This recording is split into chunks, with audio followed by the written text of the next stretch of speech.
Аялдардын интернетте чыгуусу дурус эмес деп билебиз, бирок ага карабай илимдүүлөр чыгып жүрөт. Аларга уруксат барбы дейт. Аялдардын интернетке чыгуусуна ким тыюу салды? Бизге окшогон устаздар салды да. Устаздар айтты да. Эмнеге айтты аны? Аялдар сулуу, аялдарга көз тиет. Ошон үчүн аялдар фитна кылбастан мындай интернеттен далдоораак болгону жакшы дейт. Илимдүүлөргө маселе башка. Эгерде бир аалымдар, теологдор, устаздар сабак берип аткан болсо, алар аялдардын маселесин чечип атат. Сен аяка кирбе, эркектер. Сен кирбе, себеби биздин көзүбүздү сактоого буйрулганбызбы? Буйрулганбыз, уяттуу нерселерди карабашыбыз керекпи? Карабашыбыз керек. Аялдардын сабагы чыгып атат, өткөрбөй, болду, караба. Эмнеге карап атасың аны? Карабаш керек. Ал аялдар, кээ бирки илимдүү устаздар бар, сени кыжаалат кылып коет. Эркектерди кыжаалат кылып койгон аялдар бар. 20 жыл, 30 жыл окуган аялдар бар. Анча мынча дамылаларын кыжаалат кылат. Сен аялдардын маселесин сен чече албайсың, алар чечет. Анан кээде чыгып, анча мынча сабак кылат болсо, кээде радиого чыгып калат, кээде бир интервью берип калат, же болсо подкастка чыгып калат. Ошол жерден көптөгөн аялдар көрөт. Себеби аялдар бизде үйдө отуруш керек да. Аялдар бизде үйдө отуруш керек. Күйөөсүнүн кызматын кылыш керек, анын тамагын кылат, чайын берет. Алар мындай силердей болуп, мындай мажлистерге келип сабак алуу кыйын аларга. Аларга ошо подкаст, интервьюлардан сабак алышат алар. Анан кийин онлайн сабактар бар өзлөрүнүн. Ошентип отуруп, күйөөсүнө тамак кылып атып, телефонун коюп, сабак көрөт. Ал аялдарга кылынган сабакка эркектер көзүн салбаш керек. Андан кийин дагы бизде ислам тарыхында илимдүү аялдар болгон да, кадимгидей сабак берген. Айша энебиз кадимгидей фатва берген. Эч ким Айша энебиздей сен үйдө отур, фатва бербе деген эмес. Эркектерге фатва берген Айша энебиз. Фатима Аль-Факиха деген имам Самаркандидин кызы, имам Касанидин аялы Фатима. Эгер фатва чыкса, имам Самаркандидин колу фатвага. Кызы Фатиманын колу, күйөө баласы имам Касанидин колу менен маселе чыккан. Азыр 70 томдукпу, 80 томдук азыр мен унутуп атам. Китеп чыкты. Жалаң аалым аялдардын өмүр баяны жазылган. Ошо калп эле көр таквалык кыла бербей, аялдар өзлөрүнө сабак кылып атат, аяка аралашпагыз. Карабагылар. Алар өзлөрүнүн сабагын кыла берсин. Ошолордун арасында менин аялым да болушу мүмкүн. Себеби анча мынча сабактары бар, маселелери бар. Анча мынча подкастка барышы мүмкүн, радиого чыгып сүйлөп калышы мүмкүн. Өткөрбөй аны эркектер көрбөш керек. Өзүбүз сакташыбыз керек деп өткөрбөй, аны аялдар өзлөрү көрөт. Азыр ислам жетпей калды деген, эгерде бир адамдар бир жерлерде жашаса, тоолордо же башка жактарда жашап, ислам жетпей кала турган болсо, аларга ислам жетпеген болсо, кыяматта Алла суралабы, суралынбайбы деген маселе. Азыр ислам жетпей калган орун дээрлик жок. Даватчылар любой жерге жетет. Туз эмистерге да жетет, жанагыларгачы.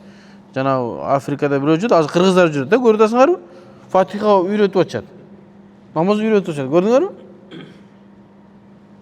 Дават жетти азыр. Жетпей калган, Индонезиянын биягында эле бир токойлор бар экен, адамдар барса ат өлтүрөт экен, найза пайзамен. Ошолор жетпей калса эле калганына жетти. Эгерде аларга жетпей калган болсо, мүмкүн ал үзүр кабыл алынышы мүмкүн. Мен билбейм анычы, чындыгында билбейм. Бирок көпчүлүк жерге дават жетип атат, аларга үзүр жок. Анан бу жерде жүрүп, мен СССРдин адамы болчумун, анан биз эми ушундай болуп калдык да, мен орусча ойлоном да дегендерге ала бекер. Азыр бардыгына жетти азыр. Мен бүгүн бир академиктин атын унутуп калдым, академик киши экен. Ошонун сөзү аябай мени кыжаалат кылды да. Бизде кичине аракет кылсаң академик болосуң. Докторлукту аласың, кичине профессор болосуң да бир аздан академик болосуң. Кичине иштеш керек да, болбосо окуш керек, изилдениш керек. Бизгилер кичине изилденип барып туруп болду, анан кийин саясатка кирип кетет дагы. Анан академиктер бизге чоң көрүнүп калат да. Профессорлор чоң көрүнүп калат. Ислам дүйнөсүндө миллион академик, миллион профессорлор бар да. Онча эле проблема эмес ого, жетишчи. Жетем деген адам тез эле жетет. Ушул укмуш сонун болуп калган адам болуп, анан ушу сүйлөп атат, мен дейт президенттин мусулмандардын катарына барып жума окугандарын мен ушуну жактырбай турам. Ушу окубаш керек. Бизге ислам менен мамлекет светский койчу эми. Баягы эле ушу караңгылыгын кайра эле айтып эле.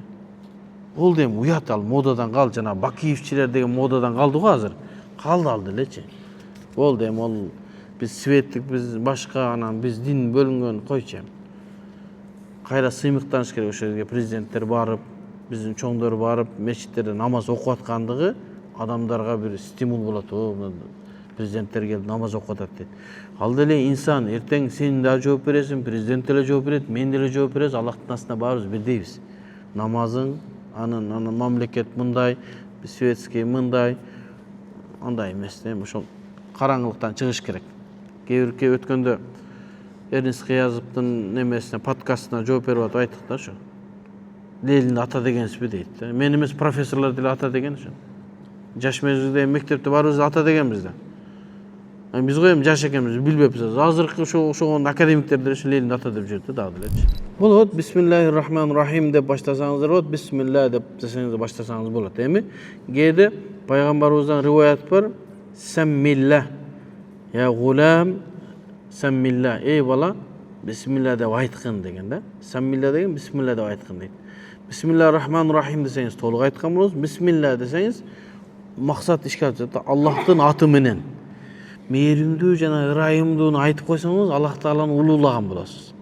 Жөн эле Аллахтын аты менен десеңиз деле хасыл ошол эреже шартта болду. Анан кээ биздин туугандарыбыз бар да, бисмиллахир-рахманир-рахим дебеш керек, бисмилла деш керек деп талашат да, эми коям. Неге десе, пайгамбарыбыз бисмилла деген дейт. Бисмилла дей бер, бисмиллахир-рахманир-рахим десең да проблема эмес. Себеби бисмилла дегениң Аллахтын аты менен. Бисмиллахир-рахманир-рахим деген мээримдүү жана ырайымдуу Аллахтын аты менен. Фишей мушкила, мафи мушкила. Проблема жок.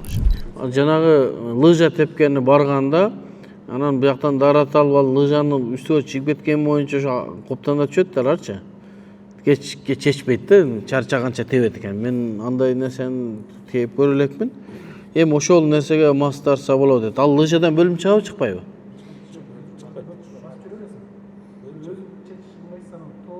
Намаз кантип окуйсуң? Лыжаны унутуп кое койсуң. Я. Ошо намаз окуп атканда кантип окуйсуң лыжа менен? Бөлүнөбү? Бөлүнө турган болсо, жанагы маасынын сүрөтү табылбаса дагы жабыраптын сүрөтү табылат да. Себеби маасы болуш үчүн сөзсүз кайыш болуш керек дедик го. Ал жабырап болуш үчүн калың болуш керек. Неме болбосо дагы, кайыш болбосо да калың болсо, бүтүндөй согончокту жапса, эки немени болот ол. Эми бирөө бутуна зара алып туруп кийбесе керек ону. Таза эле да, буту тердегени бул неме эмес. Тазалаша керек, болбосо грибок болуп өлбөйбү? Жасалма кайыштарга дейт. Ошол жана азыр жанагы маасылардын жасалма кайыштардан чыгып кетиптир да. Жөн сатыш үчүн эле. Ошо менен 5 километр бассаң болобу, жыртылабы, жыртылбайбы? Мен билгенден жыртылат. Дурус эмес ошого.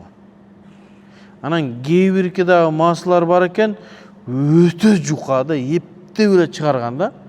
Аны катуураак мына чуркап барып тормуз тепсең деле жыртылып кетет.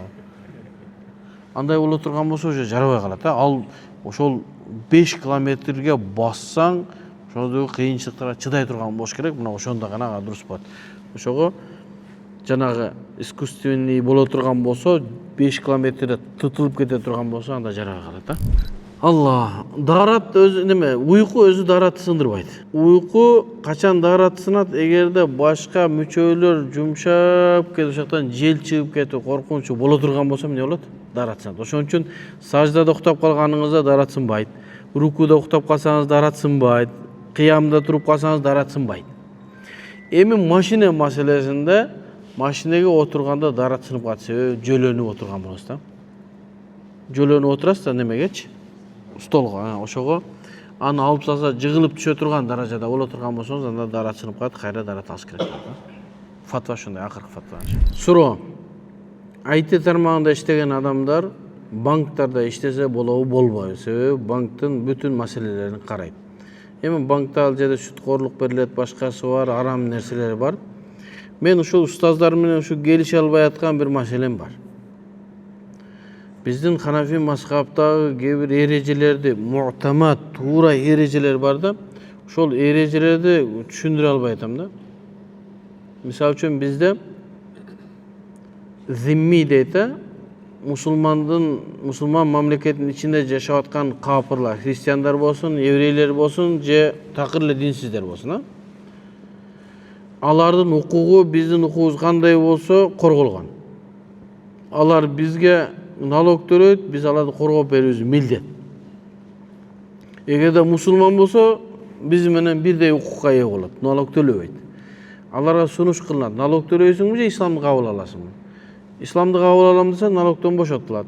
Жок десе, жизия мойнуна эмне төлөнөт, налог салынат. Эми шарият ошолорго уруксат берген, өзлөрүнүн бири-бирине арак сатса боло берет, арак жасаса боло берет, чочко бакса боло берет, чочкосун бири-бирине сатса боло берет. Шарият ушундай. Эми биздин китептерибизде ушундай маселе келет. Эгерде бир зиммидин 100 чочкосу бар экен, бакканга адам таппай атат экен, бир мусулман адам барып, ошонун чочкосун бакса, айына $2000 төлөйм десе, ошонун чочкосун багып, акчасын алса, алган акчасы адалбы, адал дейт. Банкта иштеп аткан нөкөнүн кандай айырмасы бар? Банкта иштегендердин ушунун нөкөнүн кандай айырмасы бар? Банкта кредит берди, бул чочкосун жеп. Ошого мен ойлоп атам да, Ханафи мазхабта фе'лу фа'илин мухтар деген эреже бар. Ар бир адам өзү ыктыяр кылып кылган ишине жооп берет. Бирөөгө бирөө жооп берет. Ошон үчүн дагы бизде бир маселе бар. Бирөө 100 мегет гектарлаган 100 багы бар. 100 сатайын десе, завод келет, мен алам депчи. Ал завод точно арак вино чыгарат. Сатсаң болобу, сата берет. Бул 100 адалбы, сата берет. Калгандай эмне кылса ошо болсун. Ошонун сыңарындай банкта айтып болуп иштегенди мен дурус деп айтам, иштей берсин. Себеби анын иши өзүнүн убактысын бөлүп, ошонун ишин кылып берип атат, болду. Ал бирөөгө кредит берип аткан жери жок, бирөөгө бир нерсе кылып атат, арам нерсе кылган жок. Өзүнүн убактысына, бөлүнгөн убактысына акча алып атат. Мындай кылып бер деди, ошону кылып берет. Эми бирөө мага арак жасап бер заводдон десе, такыбалык үчүн мына ушул жерде чыгып кетиш керек. Жок кой. Кой, мусулман сакалым менен барып сен заводуңда арак чыгарып отурбайын. Анан кредит бөлүмүндө иштеп бер десе, ошондон да мындай сактанса болот эми. Кредит. Анан IT, жалпы иш, кароолчулук, жана акча ташыган, дагы кандай иштер бар го, жалпы иштерде иштесе боло берет Аллах. Эч кандай проблема. Эрнис Кыязов менен мен кече сүйлөштүм. Эрнис Кыязов кээде жанагы Закир Найктын, анан дагы башка салафи устаздардын да бар сөздөрү жакшы болсо ошону которуп чыгарып коюп атат. Эми ал жерде көбүнчөсү эмне? Мындай бир таргып маанисиндеги сөздөрдү болот. Ошол анда проблема жок. Бирок негизинен өзүбүздүн алымдардыкын чыгарган жакшы болот, Себеби адамдардын башын айландырбаганга аракет кылышыбыз керек. Себеби ал кишинин кызматы жакшы болуп атат, көп жакшы иштерди кылып атат. Анан адамдар бул сонун сүйлөйт деп, ошондон адашып кетпей турган даражада болуш керек. Сактаныш керек. Ошону көргөндө эле өзүңүздүн уга бериң. Чубак ажын эле уга бериңчи, болду. Жетет.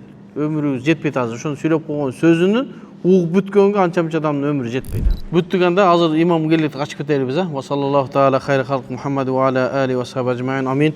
Аллах таала ушул алган илимдерибизди, берген илимдерибизди өзүң берекелүү кылгын, каталарын Аллахым өзүң асырагын, элибизге, жерибизге тынччылык, аманчылык бергин. Кайра ушундай нурлуу жүздөрдү кайра келип сабак берип, сиздердин жүзүңүздөрдү көрсө Аллахым баарыбызга насип этсин. Баарыңыздар дуаңыздар унутпаңыздар, биз да сиздерге дуа кылабыз.